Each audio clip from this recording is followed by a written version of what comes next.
Hello, welcome back to the Fifth Star. I'm Jamie. And I'm Albert. And this is a podcast where we're trying to find our next 5-star movie. And when we find it, this podcast will be wandering through the wilderness. So today we're reviewing Paris, Texas from Yes. 1984 from Wim Wenders. Paris, Texas is about a guy named Travis who basically wanders out of the desert after like 4 years of just like wandering around, and then he is picked up by his brother, and so he reconnects with his brother and then his son who he hasn't seen, who doesn't remember him. So we wrote down our score secretly on the other side of this whiteboard, and Jamie, I'm gonna guess that you gave this a 4.0. Okay. I was going to guess you gave it a 4.0 as Okay. well. 4.0. We are gonna give our spoiler-free thoughts, and then we'll reveal our scores and then do our spoiler review.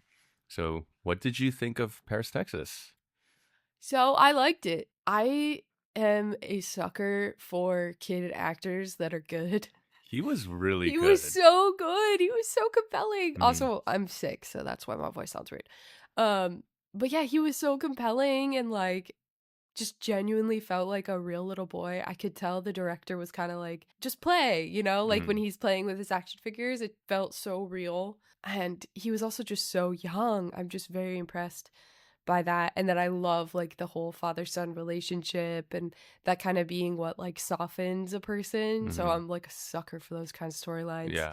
So And the son was like his dynamic, not just playing, but his line delivery, and he's like legit acting with so good. Harry Dean Stanton, who plays Travis. And yeah, like he was very natural. Even like some scenes that are kind of dramatically challenging, he like delivered really well. He didn't like overact. So yeah, the kid was great. Yeah. He was fantastic. He was actually the son of the writer. Wow. Yeah, Kit Carson. And there's kind of an interesting story there where Sam Shepard is credited as like a writer.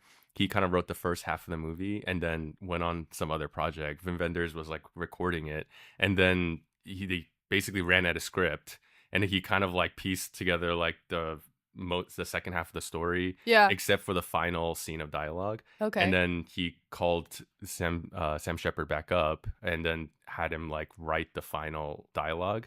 And then so Sam Shepard like stayed up from like midnight to 6 a.m. dictating it to him like over the phone. Oh. So they have like the dialogue to finish the movie. And they're on the phone too. Yeah.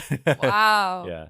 And we'll definitely need to break down that scene in more detail later. But that middle part of the movie is written by Kit Carson, and his son played Hunter. Interesting. Yeah.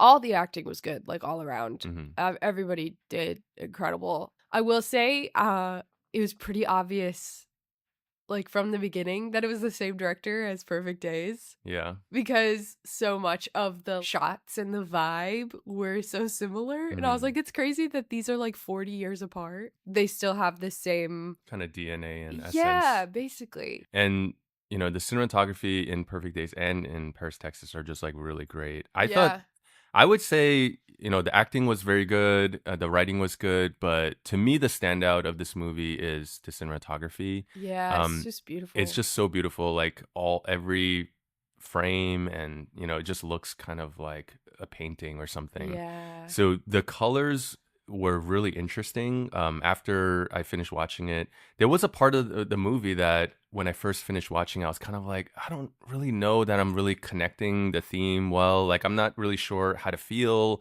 So I was kind of like lost a little bit. And then so I was thinking about the movie and then like looking at reviews and stuff. And then there was a video essay that was really helpful that kind of helped unlock it a little bit for me.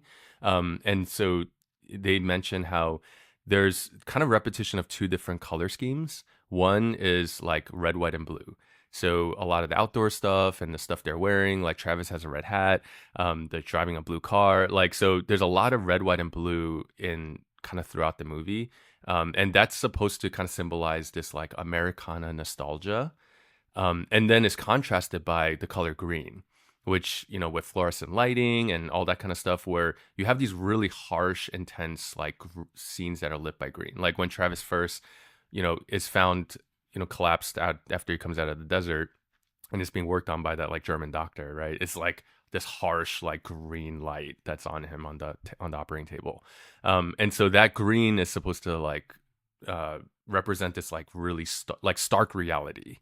And so those two kind of things are being contrasted. And then I kind of started to understand like more of the theme of the story, I thought, where it's kind of like about, you know, these different characters who have these like longings for some kind of ideal, like this nostalgia or something from the past or something that they kind of hope for. But then they also have to deal with like kind of the reality of those situations. What was your favorite shot? Nothing in particular that stands out, but I did. Okay. I mean, I would say probably my favorite shot is in the final dialogue scene. Yeah, Oh. just the way that the stage is staged, that Uh-huh. final conversation, I thought was like really well done. Wait, over his shoulder or over her shoulder? More the one over hers, Okay. but I Cool. did like both of Cool. them. Yeah.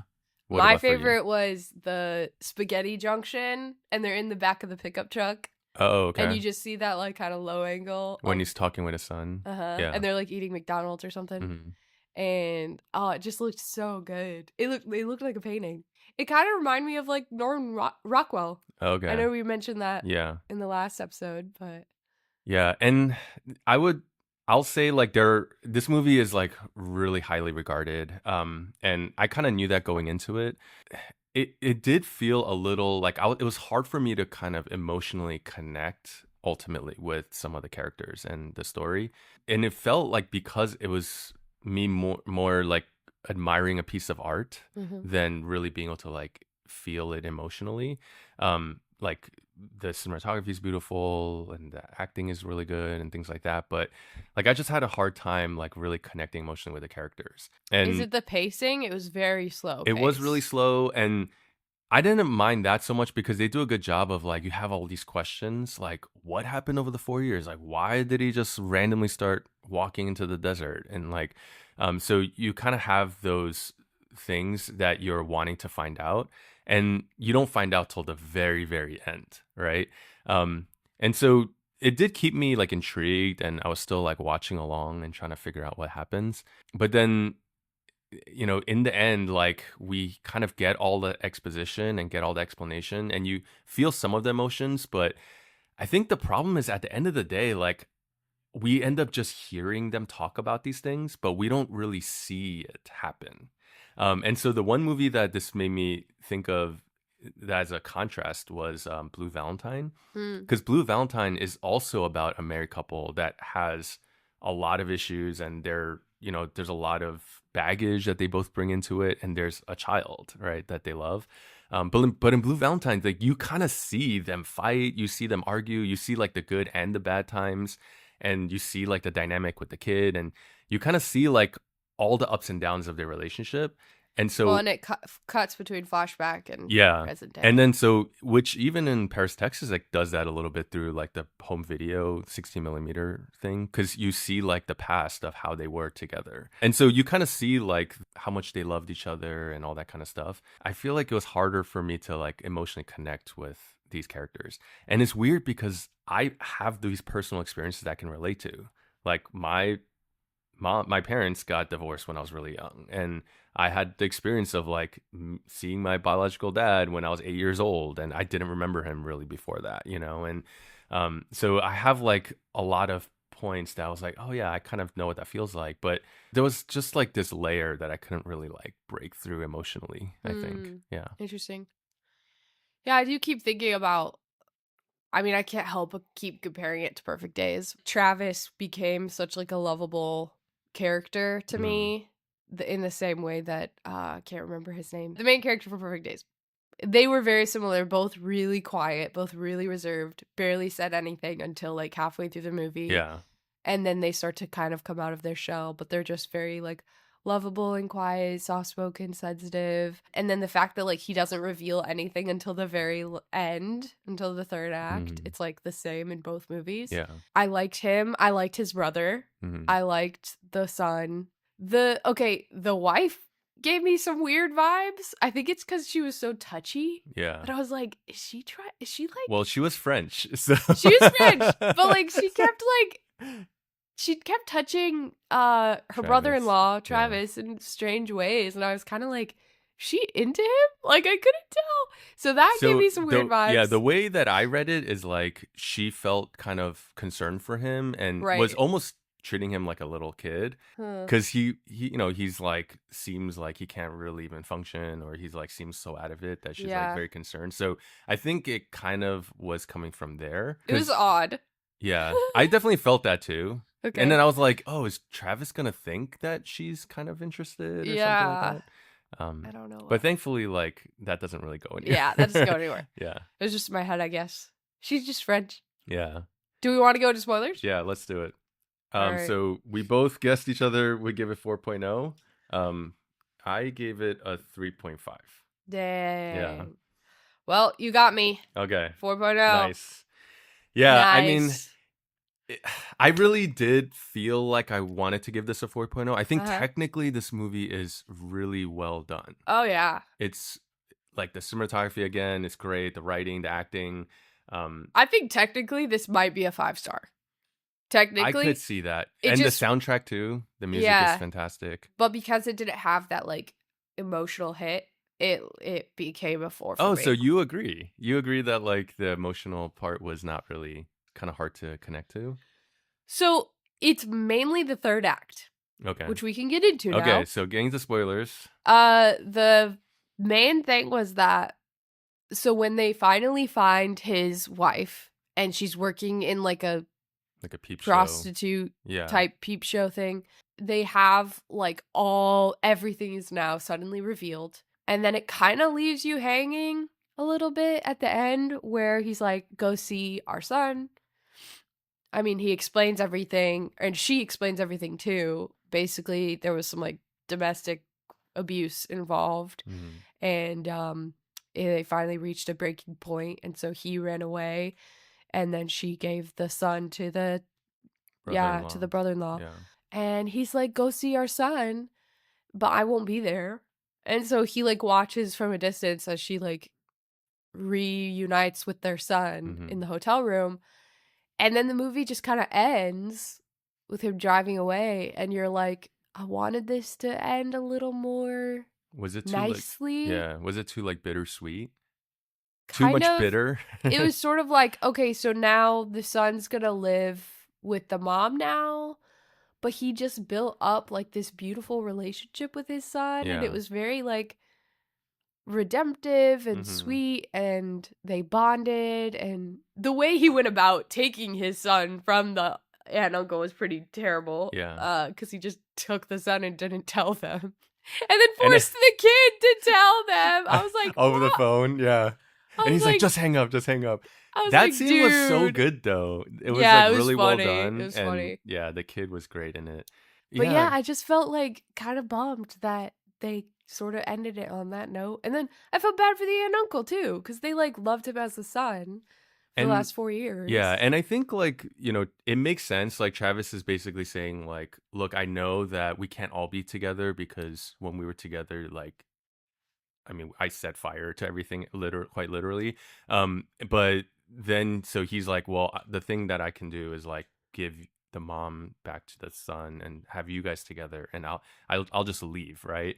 So it's kind of his way of like doing the right thing. The problem I had with it is that so you finally get this confrontation at the peep show and this kind of back and forth exchange between the two of them through the glass window. And that whole dialogue scene was really well done. Yeah.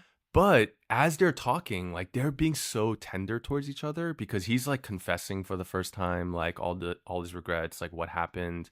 And then for her, she doesn't even seem to have a lot of animosity. Like I mean, there was pain, but she Yeah. clearly like has missed him and like wants to, is like, oh, Travis, and like wants to see him again. And feels kind of bad for the fact that he's kind of wandered and kind of lost himself over the past 4 years. And so there's all this kind of tenderness in that dialogue. And then he's just like removing himself now and saying, oh, I can't be with you guys. So to me, there's a mismatch between like what's being communicated, like their words and their emotional dynamic. So I'm left like, well, you guys have had the hard conversation. Like there is kind of some level of reconciliation. Like, why can't you be together? Right. Yeah. And like you said, like he has reestablished through a Yeah. lot of difficulty, a connection with his son, like picking him up multiple times, after school, and then the son starts to come around. Yeah. That's like earned. It feels earned.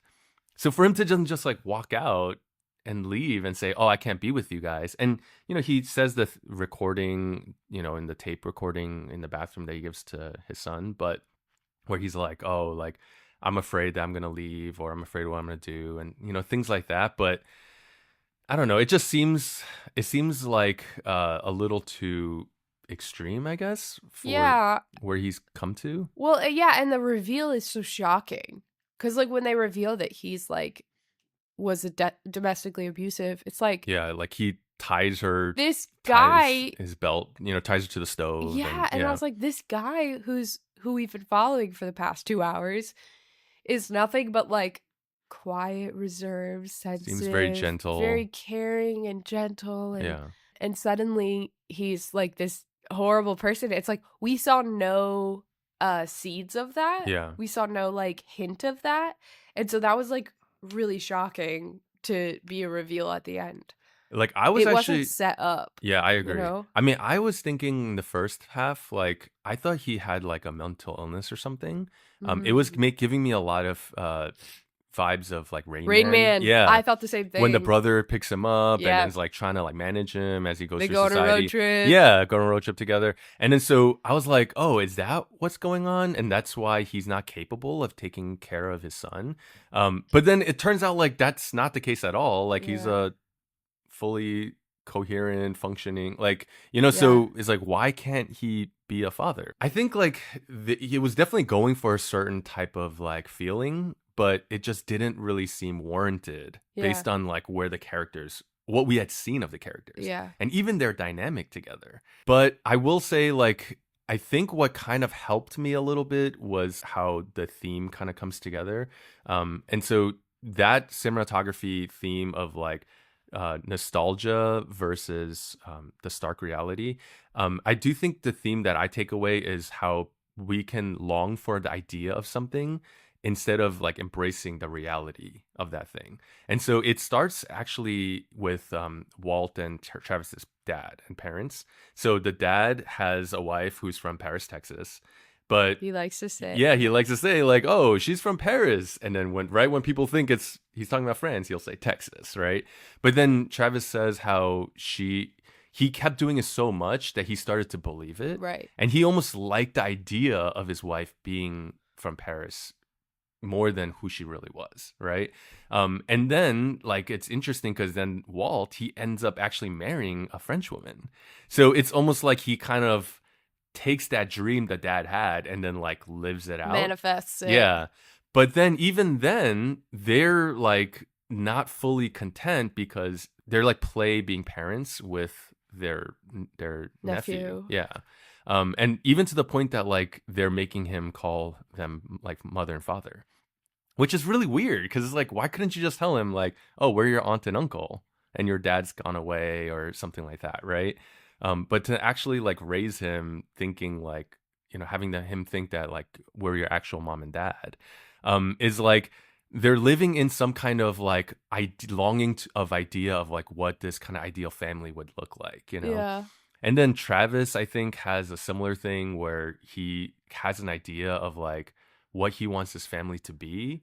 And he had an idea that of what he wanted Jane to be. And then Yeah. so, but then when she starts like acting a certain way, he starts getting really jealous. Or when Jane had Hunter, she said like, "Oh, I want to escape" and stuff like that. And then Travis like he couldn't accept that like that's just what she was going through, and then like forced her to like have to be the certain type of mom, right? Yeah. So I think there's this constant like struggle of like, we have this ideal or Yeah. this idea that we kind of like look for in life, and when we can't accept that and we like try to live in that delusion, We it try to starts to, create it. yeah, it Yeah. it causes all this like destruction. Yeah. It's so true. I like that a lot because I hadn't really thought about it that way. But it's so true. I feel like I look back on certain moments of my life and I try to like replicate that because I'm Hmm. like, "Oh, I was so much happier then." And then I'll like try to replicate it and it doesn't work. And then I'm like mad or frustrated that it doesn't work. I remember my mom told me, she was like, if you try to replicate something from the past, Mm, like you'll forget to just be in the present. mm, Yeah, you basically just have to like let it go and let it be a memory. And I remember that really helped me think forward, think more about like, okay, how can I just be content with where I am now hmm. rather than constantly like looking back or even just looking forward to like some unachievable dream. That's a really cool take. Yeah, Man. and I think like then it makes sense with Travis in the end Yeah. because in the past, He's when accepting reality. yeah, like when we saw the home video and stuff, you kind of see like how they're living out this kind of ideal, this American family ideal. And so even when he's like talking to the maid and he's like, "Oh, what does a father look like?" He's like trying to like play the part. But then in the end, he kind of accepts the reality. Like, I'm not no good for this family. Uh-huh. I have baggage. I have my issues. Like, so I'll only bring hurt and damage, right? And so he kind of accepts that, and then like walks away so that they can have something. But then I'm kind of left thinking, but she also like walked away from Hunter, and she also like felt like she couldn't like be a mother. And Yeah. so like what has changed now, like why all of a sudden, like yes, she's missed him and she obviously still loves him, but she also loves Travis, right? So I don't know. In the end, I'm kind of left like, is the son better off now? Like the dad's not going to be in his life. Yeah. Like he has the mom, but she's still like, you know, I'm not convinced that she's suddenly like figured out how to like she's going to be a capable mother. And then, maybe he would have been better off living with aunt and uncle, right? And Yeah. I mean, there really is no perfect ending for this, I think. The way they set everything up, mhm. it's kind of like no matter what happens, it's not ideal for Hunter at least. But yeah, I mean, I agree. I think I felt a little bit let down Hmm. because I wanted a more satisfying ending. Yeah. Yeah. And I think even with Perfect Days, like this is the same score I gave Perfect Days. Like so many things I like about the movie, but Did I give it 4? no, you gave it a 3.5 also. Okay. Yeah. Oh, I liked this one more, so that's good. Yeah. Okay. And I do think technically it was better done. But there is something about Wim Wenders, I think, is just like he's emotionally like too subtle for me. Like Ah, it's like interesting. really slow play throughout the whole movie, and then there's Yeah. like a sudden thing at the end that's kind of meant to be cathartic. It's so true. Yeah, but then Big reveal. you're kind of like not sure exactly like where this comes from or like why it's the way that is, like that's the same way I felt at the end of Perfect Days when he's Yeah. kind of like crying, right? I'm like, Right. why? Like, what is he feeling? This movie also ends with the protagonist driving away Yep. crying in a Yep. car. I was thinking the same thing. I Yeah. was like, wow. But this time in Paris, Texas, I do understand what he's feeling more. Yeah. But I just don't understand why he chose to do that. Okay, let me just say, I do think the way that Blue Valentine ends, it's similar to Paris, Texas, but it makes a lot more sense emotionally, and it Yeah. is much more kind of satisfying in a certain way. One thing that I had a question about was like when the reveal happens of the fact that like Travis had tied up Jane to the stove and then like he drank and whatever passed out, and then he wakes up and he's surrounded by flames, right? What do you think happened? Like, do you think Jane like set the trailer on fire and then like ran Probably. away with the sun, or do you think was it like Travis who like in his drunken stupor like somehow like caused the fire or something, No, or I think she was able to, get yeah, cause the away? fire with the stove to maybe break the rope and then Okay, and get get away. away. Yeah, which to me is like so dark that I mean, it's obviously really dark and messed up what Travis did, but also like the fact that she was trying to like kill him then. And it's like pretty intense. And then so like all of a sudden now when they kind of get back together and reconcile, it's like where is all of that Maybe she thought he was animosity? dead. Yeah, but wouldn't she be terrified when she sees that he's alive? Because like I don't know. So I think in that sense it Uh, was really confusing. But I did really like the moment The one thing that really worked for me though at the end was I liked the moment when the mom sees Hunter again for the first time in the hotel room, and then like he comes over and hugs her. Like I did feel like that was really That's so touching. sweet. Yeah, did you feel that way also? Yeah, he's just such a good actor. Yeah, Oh, he was so fantastic. adorable. And that was his first time acting in Oh, anything. Yeah, so I would say I wish that I was able to connect with it more emotionally. I would have definitely given it a higher score then. But I'm probably still gonna stick to a 3.5. sweet. Yeah. What about you? Yep, sticking to it. 4.0. All right. Well, if you guys watched it, let us know. Um, I mean, I'm guessing that I'm gonna get a lot of hate for being under a 4.0 for this movie, but Eh, hopefully you understand where I'm still coming above from. average. Yeah, there's still a lot of things I really liked about it. Next week we are going to be watching My Old Ass, which just came out on streaming. So Aubrey Plaza's movie. yeah, so hopefully you get to watch that. But follow us on Oh, Spotify. Spotify, YouTube, Letterboxd, Apple Podcasts. Yeah, and join us next week as we continue our quest for the 5th star.